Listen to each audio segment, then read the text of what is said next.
A few years ago, I tried categorizing Ben 10 aliens based on what semblance they would have if they were turned into a character in RWBY, if their power was to turn into a semblance at all. Maybe it was instead a weapon, or it was a faunus trait. That was going to be the plot of this video, but I realized it was incredibly limiting. Aliens were starting to fit into more than one category pretty easily, so why restrict myself like that, when I can fully reimagine Ben 10 aliens as RWBY characters instead? Now, I'm no artist. Well, I kind of am. I've drawn several Ben 10 aliens from scratch in my time, with varying results. I'm no good with humans, though. I'm also broke. So, commissioning people is out of the question. What does that leave me with? Easy. Character models from shows are fair use. So, I'm taking Ben 10's own character models, and I'm going to edit them into these reimagined versions of the aliens, as if they were people on Remnant.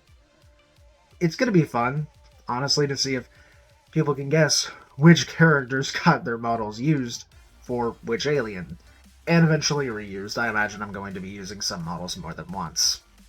That's as far as the visuals go, at least. Beyond that, I'm going to be coming up with how the powers translate into the semblances, weapons, faunus traits, or some mix of the bunch. And that's as far as the visuals go, at least. Beyond that, I'm going to be coming up with how their powers translate into semblances, weapons, faunus traits, or some mix of the bunch.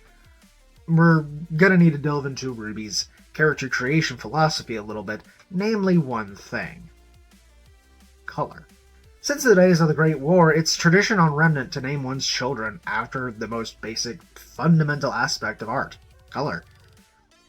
As for characters intentionally made for RWBY, these colors are both in the names and designs. We won't be 100% fitting that aspect here, a lot like how in the first RWBY Justice League crossover, the characters were retroactively fitted with colors based on the origins and etymologies of their names, where they didn't always line up with what the character actually wore. So, we're in that vein.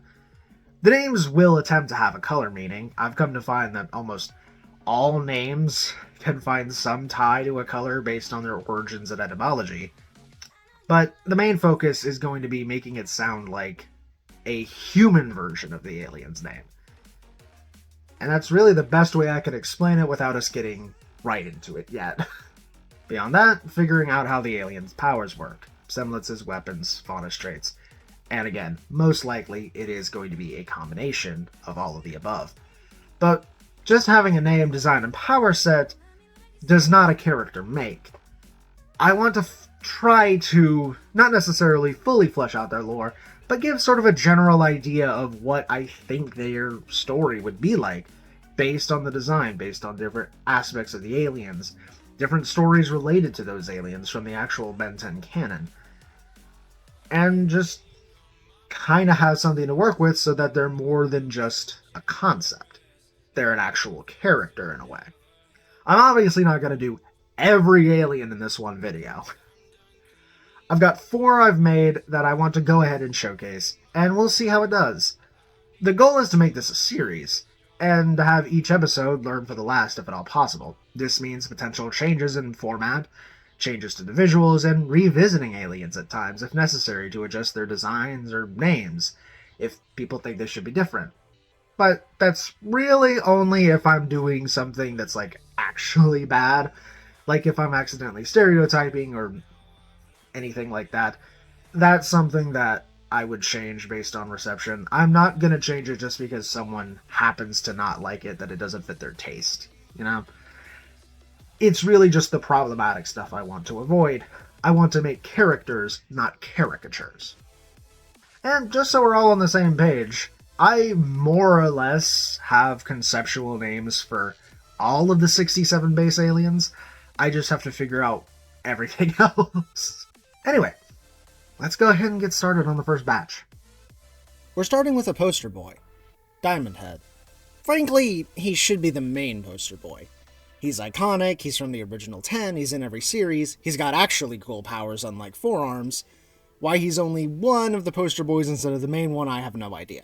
Anyway, Given that Diamondhead is already a humanoid alien, he won't be that difficult to make into a human, and his power set is straightforward enough to make a simple semblance out of. Say hello to Diamond Harding.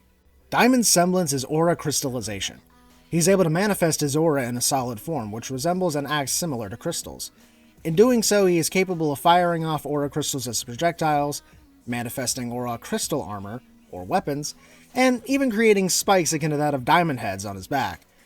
As such, Diamond does not bear any traditional weaponry, relying on his semblance, for better or worse. Diamond Harding's outfit references the outfits of his designs in the original series, Ben 10,000, present-day Omniverse, and the reboot. The bands on his arms are a nod to a portion of Mad Ben's Diamondhead outfit. There's also a color variation with yellow replacing the white and purple replacing the green, the yellow acting as a more proper nod to the reboot outfit, while the purple is a nod to Diamondhead's chromostone armor in the UAF era. The goatee references the design of Tetrak's shard from Ben 23's universe.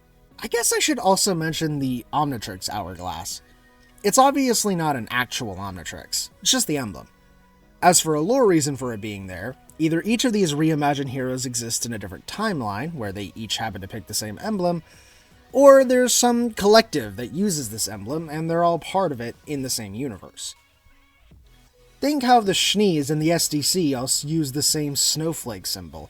The White Fang logo is the same across the uniforms. Or how Neo's Triskelion used to be the emblem for Lady Beat's school. Something like that. Diamond gives me the vibes of an inhabitant of Vacuo. He seems like a rugged pro-huntsman who's gone solo since his years at school. Likely just Shade Academy so he wouldn't have to leave outside of going to the Vital Festival. Given his semblance and the fact he doesn't even use a weapon, let alone dust, he's totally the type of person the Crown would have been after during the events of the coffee novels. His story could take further inspiration from Tetrax as someone who is for hire, but has a sense of justice that prevents him from doing any truly atrocious actions. He obviously can't lose his entire planet like Tetrax did, but maybe he just lost his family in a situation he could have prevented and has since been searching for a way to forgive himself. Fitting with RWBY's color rule, Diamond is fairly obvious. Diamonds come in a wide variety of colors, most notably Diamondhead's own teal, the royal blue of the Hope Diamond, the cyan color of Minecraft diamonds, or the more typical white or crystal clear diamond. Harding has Anglo-Saxon roots, translating to firm or hard one, unsurprisingly, which can bring about any durable material to mind, such as diamonds, tying into the aforementioned colors. Now, from a very well-known alien to a probably not-so-well-known alien. Rigg. I say that, but Rigg has more attention than I give him credit for, especially given he was the last Ultimate Alien transformation to be introduced, which makes him a little bit more likely to be forgotten with how late he was brought in. Another humanoid, so that's easy, and he has an outfit to work with. Shouldn't be too hard. Say hello to Julian Richards. I'll go ahead and admit it. Julian's outfit is just Rigg's Omniverse aviator suit, but with boots. I didn't take any creative liberties with it and just slapped it on a human. It certainly gets the job done, but right now, Julian is the biggest contender for a redesign later on just for that, and we're only in the first video. They're a Tasmanian devil faunus, so they kind of have a devil tail. I couldn't find any actual arrow-tipped tails in animals, and as far as I can tell, faunus don't have any fantastical animal traits, so here we are. The fur is meant to vaguely look like the arrowhead, with only one spike visible so it isn't completely obvious. Julian does not carry a weapon regularly. Instead, they make weapons from whatever is around them using their semblance, mechanical affinity, granting them the ability to quickly conceive gadgets and gizmos, but with the downside of them not lasting long. I don't necessarily want to repeat the same kingdom too many times, but Julian is absolutely vacuant. I think they could have attended Atlas Academy for sure, given Atlas is far more technologically advanced, but their adaptability and resourcefulness comes from their home kingdom. I imagine they're newly graduated and haven't been totally hardened by the cruelty of Remnant yet. They're excitable, quick-witted, and fun-loving, much like the alien they're designed after. No weapon idea is too outlandish for them. If they have the resources, they'll build it. Julian stems from Julius, which is derived from the Greek Iolus, meaning downy-bearded, or from Latin Jovilius, meaning devoted to Jove. Downy-bearded means covered with fine, soft hairs or down. so that can bring about a variety of colors. Hair, fur, and down all come in just about any color, including the red that Jury Rigg is associated with. As for devoted to Jove, Jove is another name for the Roman god Jupiter, god of sky and thunder, which would bring about colors associated with the sky and storms. But Jupiter could also bring to mind the planet, which is colored shades of orange and tan, and, of course, is known for the red spot, once again tying into Jury Rigg's red. Richards finds its origins in Proto-Germanic. Rick means ruler or king, and Hardu means strong or brave, so they come together to mean strong in rule. It's a royalty name, and royalty colors typically tend to be things like whites, golds, and purples. One of my favorite groups of Ben 10 aliens is the Andromeda 5, or I guess Andromeda 6, since Overflow is also from the Andromeda Galaxy. They're a group of elemental aliens. Water Hazard and Overflow control water, Terraspin controls wind, Energy controls radiation because apparently fire was the element they needed to stand in for and not electricity, Armodrillo has tremors, and Amphibian is the electric one. The fourth electric one. Anyway, he's not the focus. Our actual focus is the Terra-based one, Armodrillo. Say hello to Armando Driscoll. Armando's weapon is Drillorama, a pair of drill jackhammer gauntlets that work in tandem with his semblance, tectonic weight. Armando is able to generate tremors so long as he is in physical contact with the ground, and they become more intense the more of his weight he puts into them. Drillorama does leave his hands unusable when wearing them, though, akin to Pikewright's Raisin or Ruta Tilroot's Wear and Tear, both of which are also drill gauntlets. Drillorama's left drill can use fire dust, while his right drill uses ice dust. It's a nod to the Haywire Armadillo toy, which swapped colors with Ultimate Big Chill. While Drillorama is the name of the weapons collectively, I did decide that the Fire Dust Gauntlet would be called Grillorama, and the Ice Dust Gauntlet would be called Chillorama. The name of Armando's weapon is a nod to the Ben 10 Omniverse episode Ben Again, in which young Ben, inhabiting Teen Ben's body, refers to Armadillo as that Drillorama guy. He also accidentally turned into Big Chill when trying to turn into him, which adds to the Chillorama name, I suppose. His surname, Driscoll, is a slight nod to the ex-plumber Forever Knight of the same name. As expected, he's an armadillo faunus, with his tail being the trait. I also decided to give Armando some color variants to his armor based on the other versions of Armadrillo. A red variant referencing Albedo's negative Armadrillo, a blue variant referencing Ben 23's toolbox, and a reddish, orange, and yellow variant, once again referencing Haywire Armadillo. Armadillo's homeworld of Poiana Lucas is a desert. I don't want to repeat Vacuo again, though. So maybe Armando's visited Vacuo a lot and is very familiar with it, but I'm actually going to say he's from Mistral. It's a mountainous kingdom. His weapons would do good for mining operations there, and that's probably where the inspiration would have come from. Like Diamond, I see Armando having already graduated some time ago, and has had a lot of experience already. Though, if that's the case, there's a good chance Tyrion and Hazel got to him after Leo gave Salem all the info on Mistral's hunters, and he's dead now. Or maybe they thought he died, and he actually survived. A lot like the main characters thought Andreas had died, but he actually made it, albeit injured.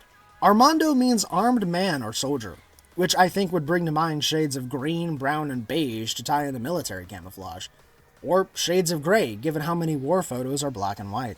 Driscoll is of Celtic origin, possibly meaning sorrowful, which could bring to mind shades of black or red.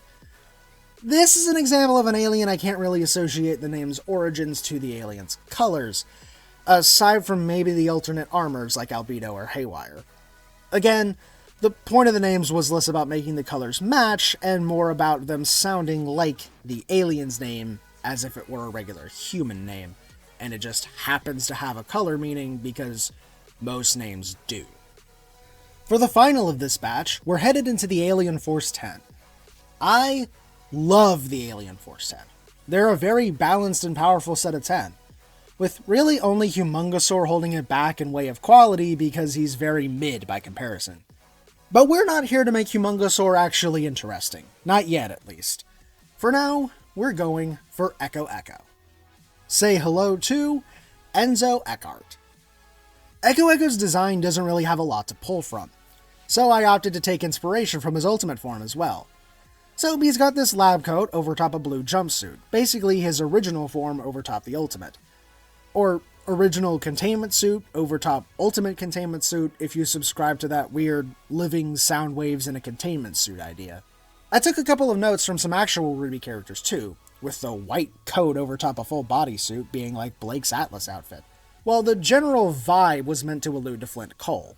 In fact, the model I used for Enzo is the same model I used for Flint when making my RWBY Omniverse edits a few years ago.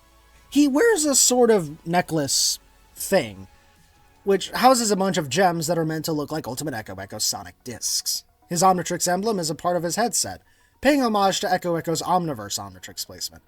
The headset is connected to his scroll, and while his hand does block the design of the scroll, there are little cyan markings on the screen meant to allude to the MP3 player on Echo's back that attaches to his headphones. Enzo's weapon is the Echophone, a highly advanced megaphone that amplifies his screams to sonic levels. As per RWBY standards, it's also a gun. Visually, it's just a slightly remodeled version of the Echo megaphone construct made by Skurd during Omniverse. I just removed the bulging eyes. As for his semblance, it's Echo Chamber. In general, an echo chamber is just a group of people all spouting the same things to one another without any input from outside sources to provide counterpoints, causing them all to feel validated even if they're spouting toxic, harmful ideas. It's also the name of one of Echo's moves.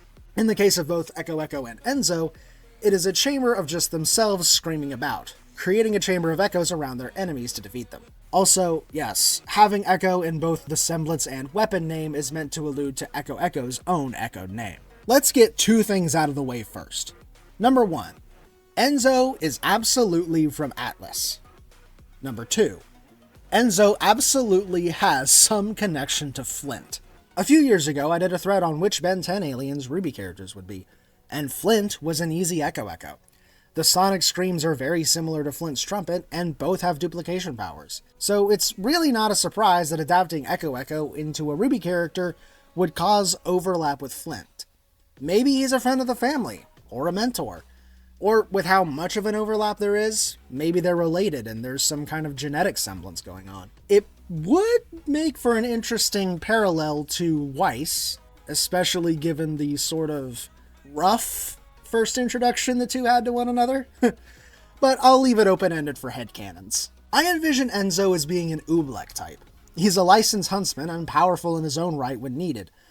But for the most part, he works in other ways as a scientist. That's the vibe the design has. He's probably a member of the Atlas military, which then begs the question of if he got out of Volume 8's story alive or not. Hopefully so. Enzo means home ruler, which I admit doesn't immediately have much connotation to work with.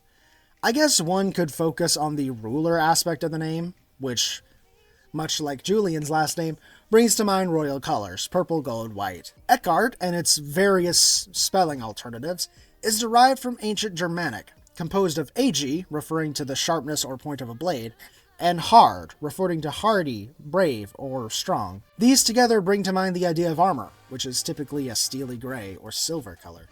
And that's it. The first batch of Ben 10 aliens turned into RWBY characters.